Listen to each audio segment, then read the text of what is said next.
On to the cost crisis at the University of Nairobi. And 7 medical students were briefly arrested, then released during protests against fees increments by the institution. One of the students was injured during the chaotic demonstrations after the medics were denied access to the Ministry of Health, where they had planned to take their petition. The Kenya Medical Practitioners and Dentists Union has now headed to court to challenge the proposed fee increment. Let's get more from our very own Emily Chebet. Tear gas and running battles outside the Kenyatta National Hospital.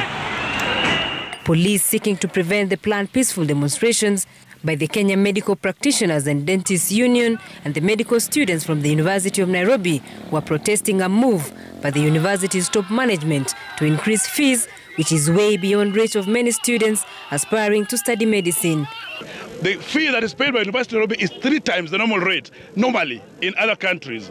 And we have seen many postgraduate students and many doctors even in KNH. We saw recently here when a doctor committed suicide. One of the major reasons was the increase of fee. As medical students, we are not going to accept this incredulous move by the university. We can't hear of these announcements in the press. We have to be consulted. We are worried about the future generation.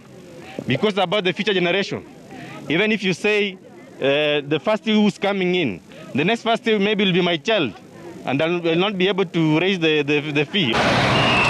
Initially, the students, accompanied by members of KMPDU, had planned to march from the Kenyatta National Hospital's Nairobi campus to the main campus in the Central Business District before proceeding to the Ministry of Education and later to the Ministry of Health to air their grievances.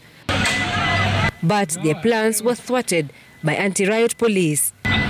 The medical students insist that the proposed fee increment is not justifiable and that the unions were not consulted. While this is happening, the Ministry of Health, which is in charge of training and policy, has not come in to assist in the situation. They have instead celebrated with the increase of fee because that gives them opportunity to take more billions to Cuba and bring more specialists from Cuba. The fee is already high, even as it was before. So there's absolutely no reason for this fee to be increased. Postgraduates, they sponsor themselves. Even as a doctor, you come from different backgrounds. As a doctor who has just graduated and the county is not sponsoring you, you will not get that chance to come back immediately to get to the specialty that you want to pursue. As part of the larger reforms instituted by the university, the revised fee structure will affect all incoming self-sponsored master's students. But before that can take off, KMPDU has gone to court to challenge the new changes and are expecting a hearing date next week on Monday. Emily Chebet, Citizen TV, Nairobi.